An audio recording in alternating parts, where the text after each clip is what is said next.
Yo, hello everyone. We're live. Hello, everyone. Hello, everyone. We are Surviving Society podcast. My name is Chantel Lewis, and My I'm a name's PhD. Tisa Regis. Sorry. It's all right. We're gonna have to get used We're to not it. T. professionals. We're Listen, not I'm not a professional. newscaster. I'm not a newscaster. Go on. Sorry, Chantel. Go on. Literally, the people that have presented today have been amazing. Like, rise and shine. You have got some excellent connections with amazing podcasters. Yeah, so we're going to try our best to be as professional as possible. But yeah, I'm Chantal Lewis. I'm a PhD researcher in sociology at Goldsmiths, University of London. And I'm Tisa Regis, and I'm a PhD researcher at UCL in geography. So just quickly, before we sort of get into our content and what we're going to be doing for our session, just a bit about our podcast, because there might be a few people, well, there's definitely going to be quite a few people that don't listen to our podcast. It's a little bit niche. Are you serious? Are you serious? No one listens to our podcast. Go on, sorry. It's a bit niche, but we think it can be used for the everyday, definitely. So we run it between myself, Tiso, and our executive producer, George Ofori-Addo. And we started recording in 2017. We felt like the politics of the moment, things like Brexit and the structural violences that led to the murders at Grenfell Tower, were not being spoken about and including our perspectives and narratives within the media. Or if they were, like it didn't have the framework that we wanted to think about and talk about it in. So in 2017 we started, then last summer, 2019, we made the podcast a weekly and consistent output, and each episode has guests like scholars, activists, students, and academics. And we believe, like many of us, many before us, that anti-racist sociology has a framework that can help us to understand, question, and in some cases solve society's biggest class and racialized injustices. And I guess just before we start talking about anti-racist podcasting during this time, we just want to make it clear about our stance. So our stance as sociologists, as people that are aiming to be anti-racist sociologists, is that it's our duty with a public platform like this that we have to denounce the claim that this global pandemic that we're currently living in is society's equalizer. It fundamentally is not, and it has just exacerbated the inequities that we live amongst now. That's sick. Yeah. That's sick. That's sick. I like the way you wrote that. That's it. You inspired me. I like that. You like that. That's good. I know. Go on. Sorry. No, but obviously, yeah, that's our stance, and we're very clear on that. And we've been trying to be clear on that. So each week we've been doing a reflection podcast where we're thinking about how our sociological imaginations, and we're going to talk to you a bit about what that is, can help us to understand and question the racialized and classed injustices and structures that are really being brought to the surface through this global pandemic. And I'm going to stop talking and let T talk in a minute. But one of the ways that we're going to do this is I'm going to ask T a question, and then we're going to talk about it together. And these are pre-prepared questions, which is quite weird for us, isn't it, T? Because usually we don't prepare. Yeah, normally it's a conversation, and well, I don't know. We're trying to kind of shift to this new world where we're talking to screens. Even though we spend most of our lives on screens, this is the kind of, I guess, the ultimate expression of this, and it's a bit jarring, really, because like a lot of kind of things that you take for granted, body language, contact, things that we've always taken for granted, and now it's been removed. It's just interesting, but yeah, it's definitely interesting. And like we were talking about yesterday, I think, when we were recording a podcast, like we're so like we produce our solidarity obviously through actions and words, but also through our body language when we're in the studio with people. So we try and make rapport and love a really big part of our when we're recording episodes, and it's been really difficult to do that remote podcasting. But the madness is, right, growing up, I always wanted this. I used to watch Star Trek and Star Wars and thinking, yes, the future, I want to talk to screens. No, I don't. It's not a nice future, but go on. Yeah. Okay, so first question, team. Mm. What have been our concerns about existing racist structures during the global pandemic? And I guess just another caveat is we're probably going to be a little bit more UK specific here. But yeah, what have been our concerns that we've been talking about? So so when I think of like, when we talk about, well, especially with the dialogue at the moment about racism, right, it's well, toxic, right? Who can be racist? What's a racist? And it's a highly individualized kind of take on the word. So a racist in the kind of modern context is a person. And it's normally someone who's seen as someone who's uneducated, someone who's making a moral judgment on someone. And that to me now is a kind of dismissal of the whole kind of history and the systemic nature of this thing. So when we talk about the other isms that are bounded around, say, take sexism, it's never individualized. It's understood as a systemic condition, right? The structures that make it possible. Yeah. But when we talk about racism, it's become individualized. And so when you talk about that subject, because the word now has become so charged, people take it personally because it's a moral thing. No one wants to be seen it. So you can maintain views, racist views, but you cannot share them. So you maintain them and it becomes a whole insidious network. So it's always existed, and Brexit brought that to the fore, you know? So in this pandemic, it's the same kind of thing, this big thing that's happening, but under the surface are these things that we haven't resolved, man. And like I said, growing up, for me, growing up in East London and growing up in the 80s, so I've seen overt racism. I grew up with overt racism. And then thinking that we've resolved things, and then we've come to an issue now that I think I can't see us. I think we need to deal with this once and for all, because we know the outcome. We know the outcome. Yeah. So we want to be better. So we owe it to ourselves and everyone else, you know? I think it's reminded me of something that you say on the podcast, T, when you say that phrase, we've done this dance a million times. Yeah, we've done the dance. We've done the dance. And it's making me think about, it's really difficult because these things are so present, they're so interpersonal and they're so structural, but the pushback against seeing the racialized and ethnicized uneven feel of this global pandemic, the way people deny that, and we have the media, like mainstream media in particular, have been terrible at this, like a lack of recognition that these things are true, and talking about things using language such as equalizers and collectivity. And it's like, collectivity for who? Equality for who? And these things, there's nothing like this. There's nothing like a global pandemic to really, really bring home these things. But equally, when I say that, I almost want to sort of come back on myself and be a bit contradictory, because these things have been there. People have been shouting for, even in the past few years, people have been shouting about how bad austerity has been. Like, we know how unevenly felt austerity has been. We know it's punished poor people. We know that it's punished Black women the most.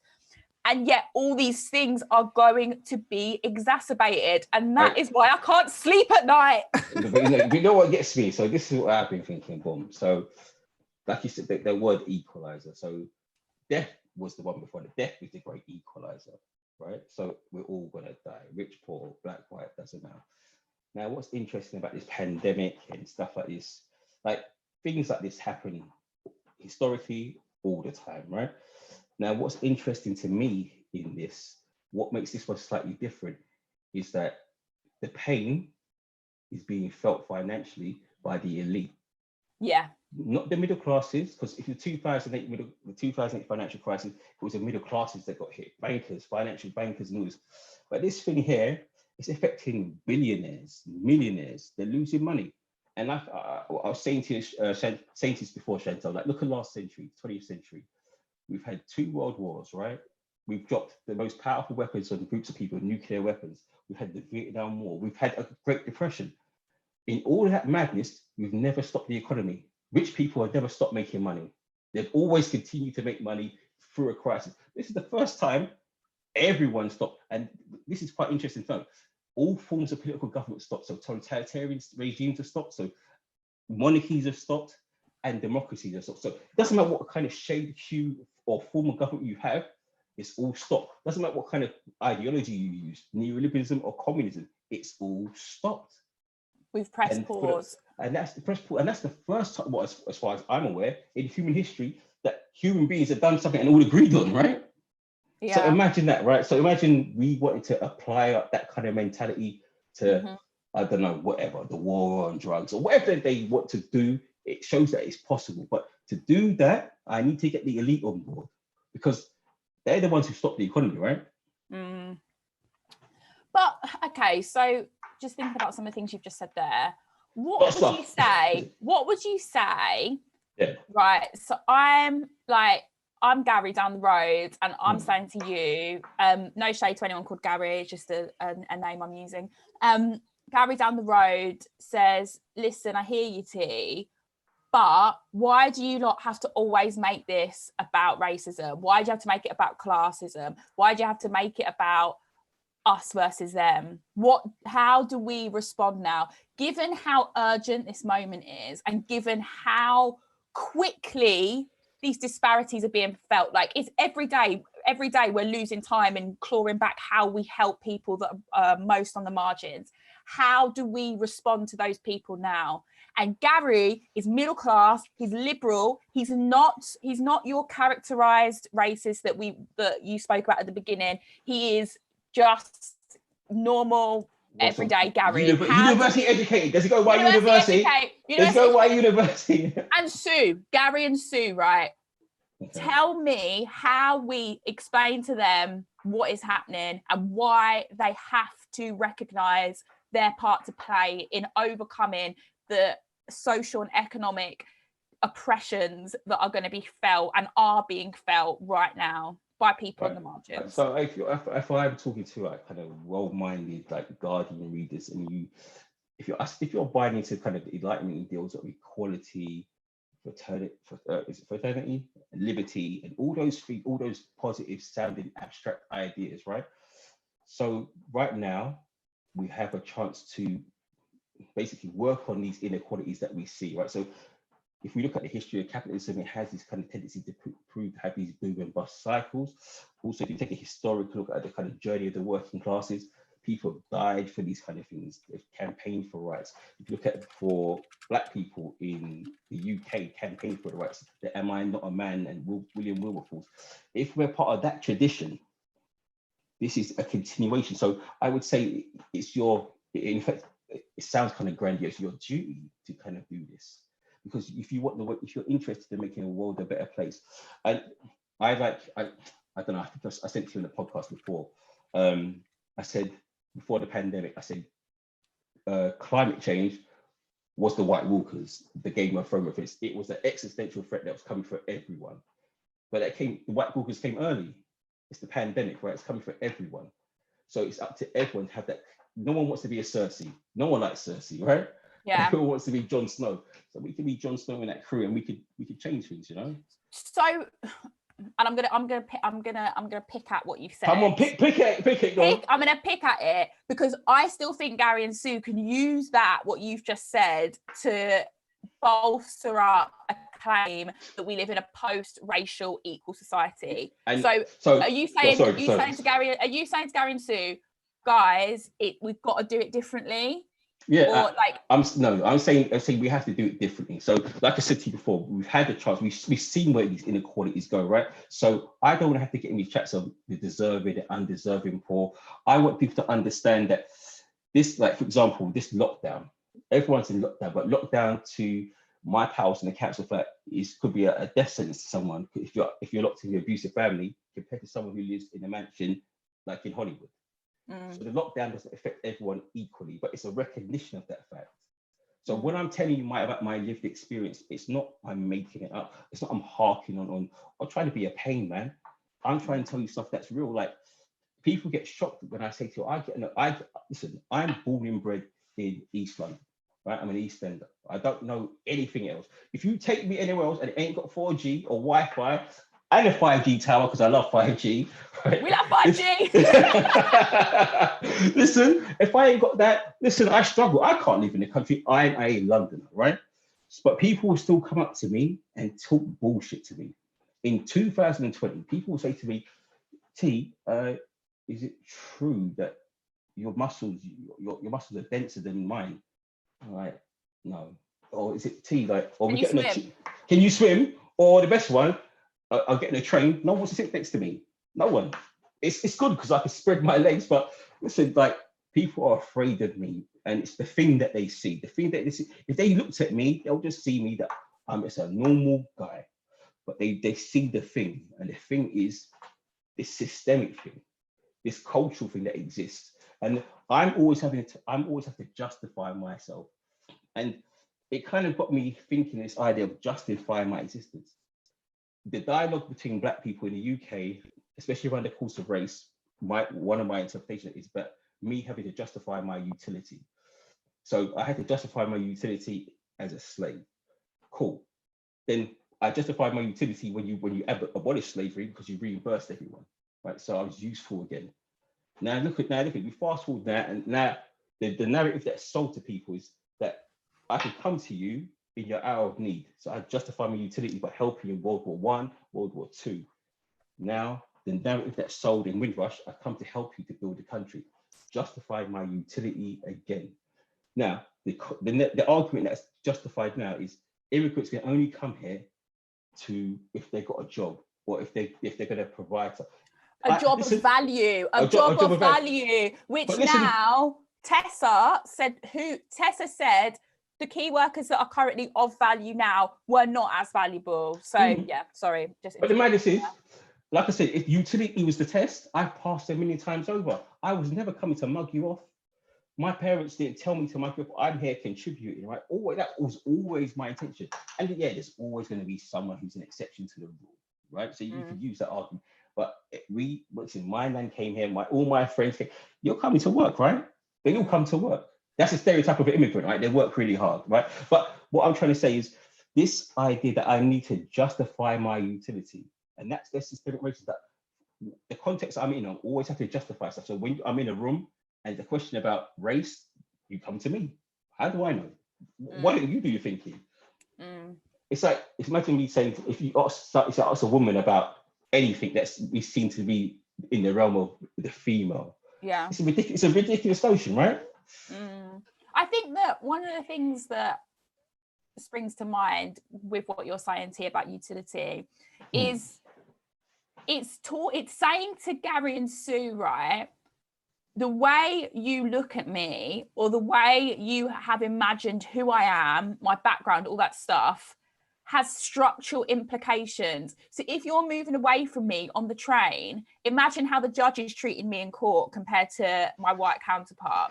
Yeah. It's trying to get them to think about how those interpersonals become structural, or that the structure allows those interpersonals to be condoned and prevail.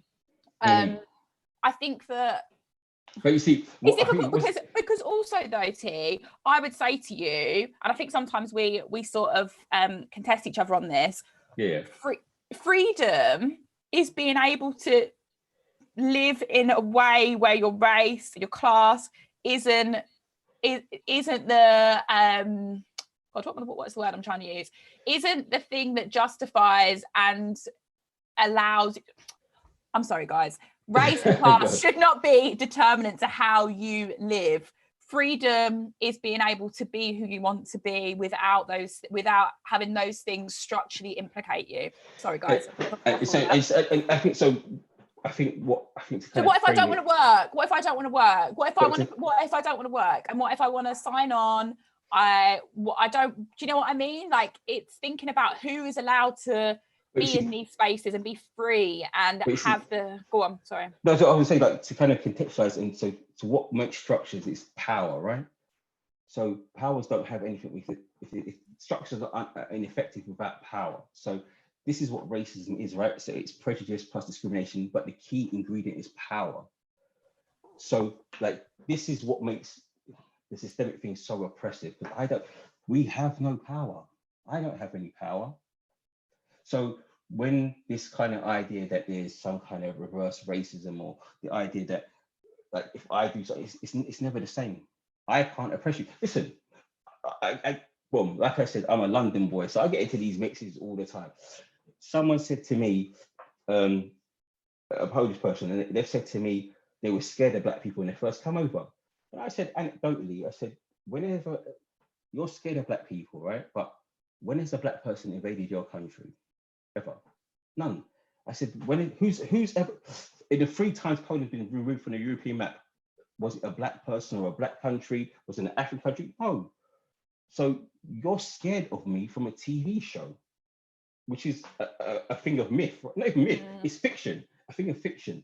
I said, the people that have done stuff to you are fellow Europeans, but yet you maintain animosity to me for what? A fiction. And so, like I said, I can't remember the guy who said it, like I said, am I not a man? But again, even when you look at the kind of picture of that kind of anti-slavery thing, the black guy is in supplication, bending down the knee, trying to justify my existence. Bro, I don't need to do that anymore. And the madness is, in all this time of race relations and even gender relations, the people who have power, all they had to do was talk to me and I'm willing to discuss things with you. So I'm always in dialogue with you, but you've never ever had dialogue back. You've never kind of looked at yourself reflectively. Black people, marginalized people are always thinking about themselves, so self-critical, and neoliberalism, it exacerbates that condition because it individualizes it, say it's my fault. Society says it's my fault. So if I talk about slavery, I've got a chip on my shoulder.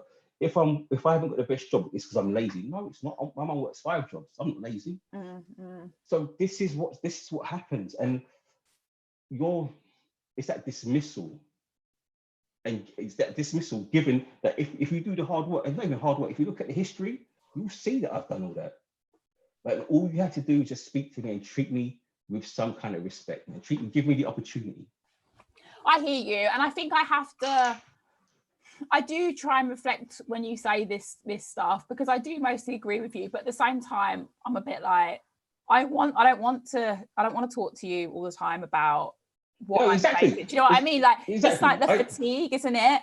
But I guess that kind of brings us on to why we feel like podcasting during this time remotely has been important for us, and almost sort of our way of contributing to the discourse, but also trying to get our listeners to think differently about what's happening, and thinking about all the forgotten or the hidden populations that this is really, really impacting.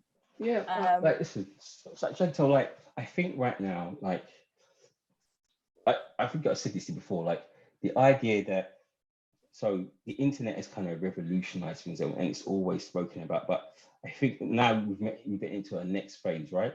So before we've gone to this new online phase, the media was controlled by media barons, right? The elite controlled them effectively. But now people like me and you can get our voices heard. So it's truly grassroots movements, right? The people at the bottom being heard. So whenever you study history of the people who were big and remembered, who had power. But now the powerless have the time to speak. And that, to me, is an interesting dynamic in Western history, right? So the powerless get to speak. And these tools that allow us to speak, they're ubiquitous, right? They're everywhere. And so this is why it adds to the idea of what's of value, what's knowledge. But everything has a value, right? This is knowledge. And it's people that deserve to be heard. And podcasting is effectively, obviously, from a business model, it's very cheap and effective to do. But it allows us to talk about stuff that this is not going to be on ITV or BBC One. And most people won't even care. But one of the things I see from this pandemic that no one's saying, so I see where I live, they're not heroin addicts, right? And I said, so it's not the fact they're heroin addicts, these people are homeless, right? So they're going to become a pariah even more so, because they're going to be seen as carriers of a disease, because they haven't had any checks, no one to look after them, they have no social distancing, no care. And they can't get their fix of methadone from the state. So these people now are super desperate, and now potentially could cause more disease. What do you do with these people, especially in London? I liked how you went from the efficiency of podcasting to heroin. Let's mix it up. I mix it up. Sorry.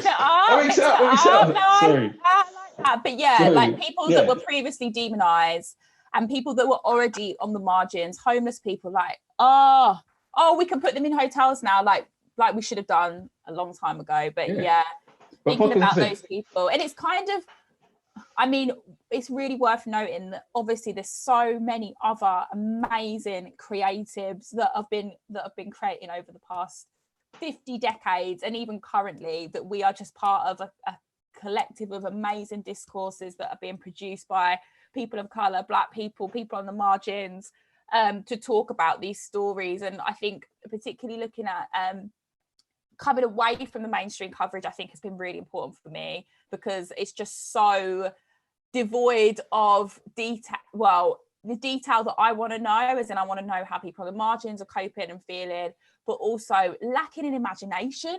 And yeah, anyway, so just wanted to shout out, so I don't forget, a few really good platforms that you should continue to follow after the pandemic that are doing some amazing bits. And Black Ballad, Discover Society, Galdem, the Sociological Review. So these are like platforms that are mainly for Black people, people of color, and sociologists, but actually like they really talk to the detail and the specificities of what's happening in a way that we don't see in the mainstream, that we need more of. Like, that's definitely something which has played on my mind quite a lot during this lockdown. The lack of imagination and the lack of innovation amongst the mainstream media is just, it's shocking. And given what is happening, it riles me up. But right, so I guess for me, what you're kind of saying, like, and we're talking about podcasting, this links to a greater, for me anyway, a greater crisis that's kind of playing out. So this lack of imagination leads to a distrust in authority, right? Which manifests itself so much now in like most recently in the 5G conspiracy, right? So this crisis is showing what's been going on for a long. So podcasting is a way of people getting alternative news sources, but the kind of, not the kind of the double-edged sword is, one of my research interests is the far right. So this is what the far right have been doing for a long time.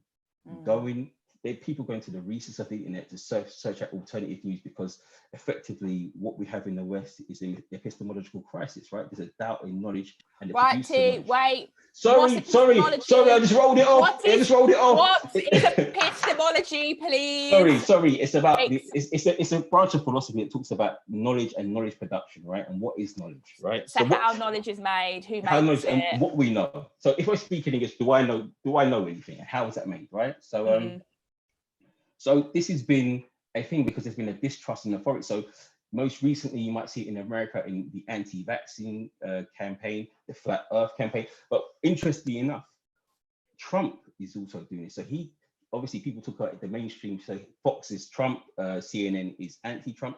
But now Fox criticized Trump, and so he's gone to a far right website. I can't remember the name, but sorry, it's not far right. Let me correct myself. It's a conspiracy-led website, and more people. So Trump's directed people to this responsible because he sees it as a way to put his message across. And this is what podcasting does. It puts across a niche view, right? But if you reflect, so what me and Chantel try to do in our podcast is, we accept our subjectivities, right? I'm not going to reject that. No, we are clear on our subjectivity. I'm clear on that. But this is one of the, it's not a danger, but this is, I guess, democracy kind of at its almost at its truest level, because you're hearing all these voices, but it's trying to understand in all these voices to search out what's reasonable. And what I find lacking, especially in the West, is the lack of critical judgment when it comes to these things, right? So there's a lot of voices out there, but what is knowledge? What is useful? And unfortunately, some people have not chosen the wrong thing, but because, like I said, it's not about right or wrong, but it's about weighing out the available evidence and making the best decision from there. So that could be influenced by your upbringing, your class, or whatever. But I'm seeing people make snap judgments without that critical ability. So listen to these voices on the internet, mainly Facebook. Well, I can't say that, can I? I don't know. that popular social networking site everyone uses. I don't use it, but using that as a news source and not applying their critical reason. And in the West, and we're speaking about the UK. In the UK, the majority of us have been to school. right? So that's a privilege that some people can't get around the world. So you've learned how to use your reason. You've been trained to use your reason. Even, well, up until the age of 16, whether you've done something, at minimum, you can read and write and add up, right? At minimum. So you can apply your mind to a problem, but you choose not to. You choose not to. You're willing to accept the advice of, what's Gary's mate? Gary, what's Gary's mate? Joe. Sue. Joe. No, Sue. Sue will just tell you anything, right? But you're willing to accept Sue without no critical judgment. It's hard, isn't it? It's hard because it's like, what is the loudest thing like in our lives? Like, if you're someone that follows the news, maybe the loudest thing, and watches TV a lot, like we do, like the loudest thing is maybe BBC. How critical are they being right now? Like, do you know what I mean? One thing I wanted to say though, T, and I know we do agree on this, but I think it's important to flag it. Obviously, like alternative medias and medias that are trying to cover communities and people on the margins, right? So using the framework of what Ez and Jade from the Echo Chamber podcast do. So thinking about echo chambers and the idea sometimes that echo chambers aren't places of learning and creativity and changing your mind. And that's always said of me, they say that, Ez and Jade, big them up, because sometimes echo chambers or places where we all share a similar view, they get sort of a negative label and they get positioned as something which is just one perspective, when actually like there's varying perspectives in echo chambers and they can be a place of growth. Like if you look back at what we were talking about at the beginning when we first started the podcast to now, like we still have the same like anti-racist, anti-classist, like anti-transphobia, all this stuff at the forefront of what we want to talk about. But I think that the way I think about things has changed, and that's been through learning from you, from learning from our guests, from learning from our listeners. Like, sorry, I would say what you said is important, and I'm trying to point out. So, echo chambers in the kind of media and how it's presented is like a far right thing. It's bad because people share like crazy shit. Yeah, that's one particular view of an echo chamber. But what you have to understand is echo chambers are natural occurring things. So any scientific advancements coming between scientists talking to other scientists and other scientists, not to anyone else, just to themselves, their own little community, right? And that's how advancements came, because people were challenging within that one thing. So it's not echo chambers can be negative, like anything in human society. Some things can be negative and it can be a bad place. So for example, I guess when people talk about pedophilia, and that's how echo chambers got a bad thing, because it's a group of people do bad things. In the corner of the night. But echo chamber in real life, it goes on and you don't really know about it, right? So scientists talking to each other, so academics that be at conferences, the CBI is an echo chamber. It's just full of businesses, isn't it? All talking about things, the same thing. So it's a naturally occurring thing, right?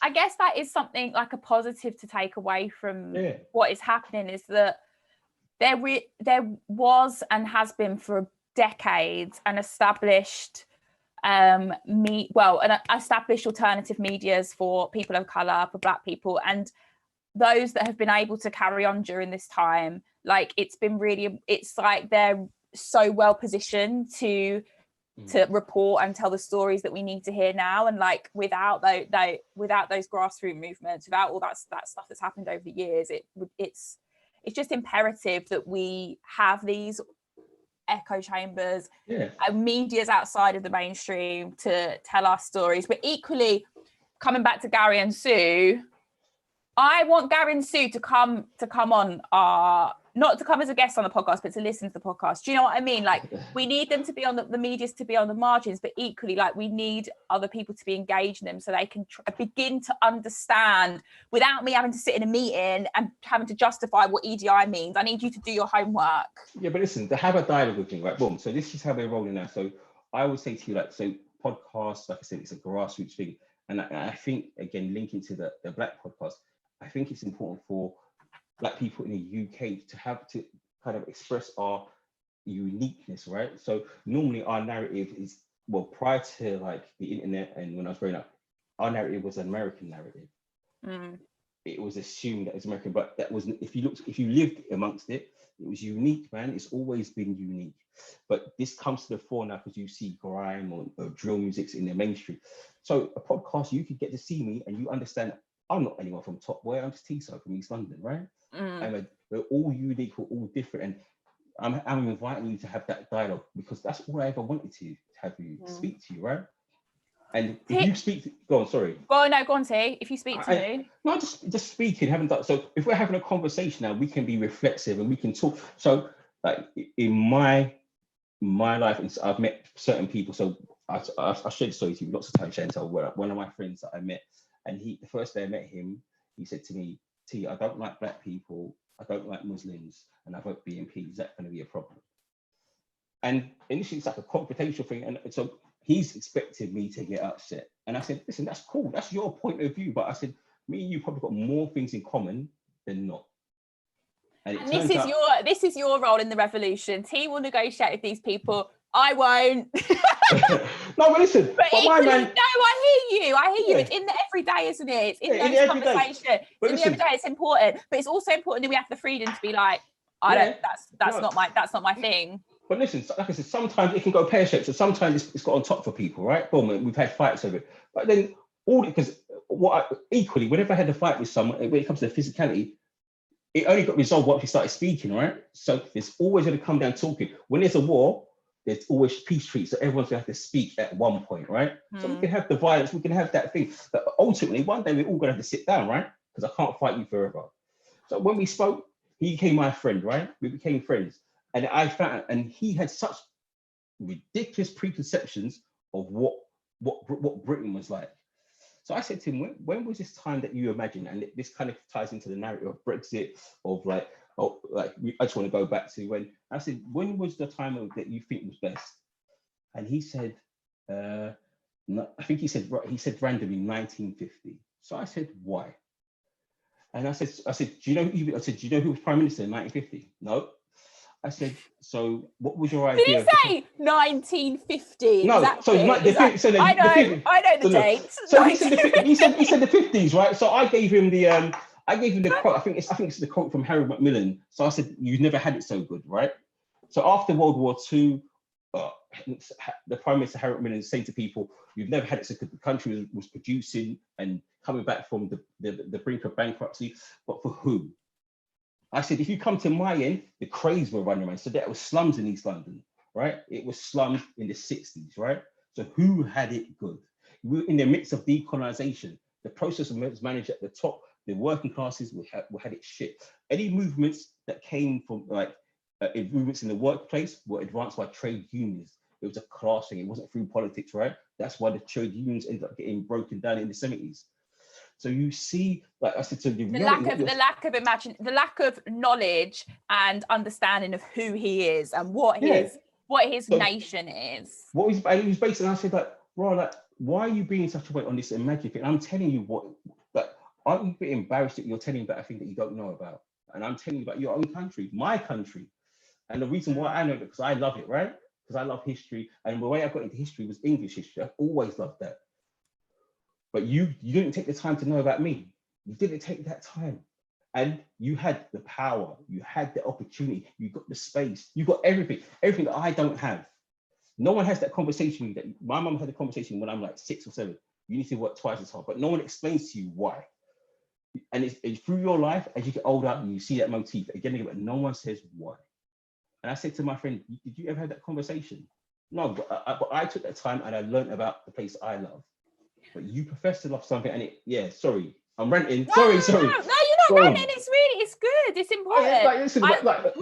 My thing is now, and I knew this would happen. I literally did our first question, and we spent the whole podcast talking about the first question. Sorry. But to be fair, we have spoken about it covers it. It bounces back. It bounces back and comes into it. I guess concluding points are: Britain, learn your history. The history and the structures that have been imposed on the working classes are now being exacerbated, more so than ever, by a pandemic, and it is urgent. It's changing weekly. What else is a headline of this episode? No, you know what, Chantal, right? I know not everyone's an academic, not everyone's an activist. So people say, how do I do this? How do I do this? And I say the simplest thing, right? Read. And not even read. Have a conversation with someone with respect, man. Like, listen to that person. That's the easiest, because everyone wants to talk, and everyone wants to talk about themselves, right? And so it's easier to listen to that someone but really listen. Don't be say if they're talking about their lived experience, don't like mug them off.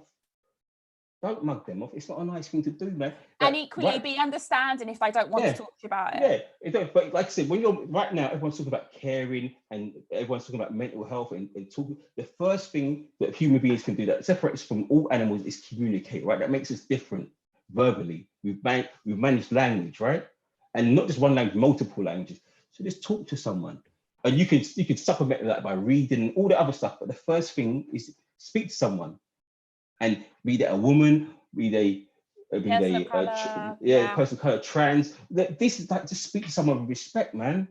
And if they've got a different point of view, don't kill them for it.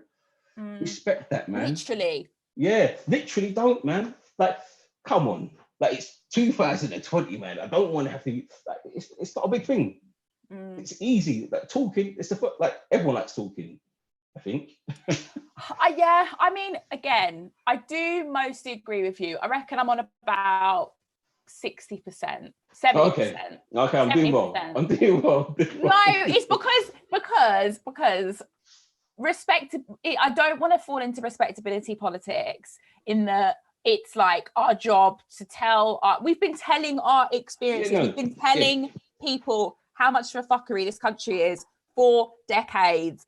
Like I think it's good to talk and there to be development through communicating, but I want the person that's coming to bringing the questions to the person on the margins to come with care, to come with love, to come from a place where they've done a bit of homework, been a bit introspective. I don't know. I just feel like I know, but sometimes I'm starting from the point of view, right? So like I said to you, most people, these are big issues, right? So how do you find your way in? So that's why I say the conversation. So I think it's the easiest way to way in.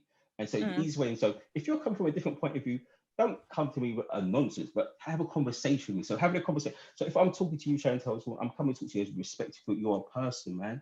So I'm not going to say dumb things, and I'm going to treat you with that respect, because that's like if you're going to talk about European enlightenment, I'm going to use Kant's golden rule, right? Treat people as you expect to be treated, right?